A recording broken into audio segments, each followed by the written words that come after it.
মেয়ের বাপ যখন হবেন সেদিন বুঝবেন একটা মেয়েকে জন্ম থেকে বড় করা পর্যন্ত লক্ষ লক্ষ টাকা ইনভেস্ট করেছে ওই ভদ্রলোক ভদ্র মহিলা আপনার শ্বশুর শাশুড়ি। আজ তো মেয়েটা উঠাই দিছে আপনার কাছে, সারা পড়ালেখা করেছে মেয়ের বাপে, সার্ভিসটা নিবে কে? কথা বলেন।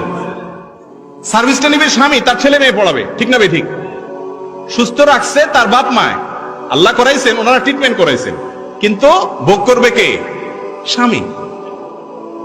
এই মেয়েকে বড় করতে যা লাগছে, উচিত হলো সব টাকা ক্যাশ ক্যাপিটাল হিসাব করে শ্বশুর মেয়েকে বলা যে শ্বশুর মশাই কত লাগছে এই মেয়েকে এই পর্যন্ত আনতে, হিসাব করে ফিগারটা বলেন, সব দিয়া তারপরে সসম্মানে আনা দরকার ছিল। বেহায়া দেয় তো না, বাসর রাতে মহারানা মাপ চায় নেয়, উল্টারও যৌতুক চায়। আল্লাহ তাআলা আমাদেরকে হেদায়েত দান করুন।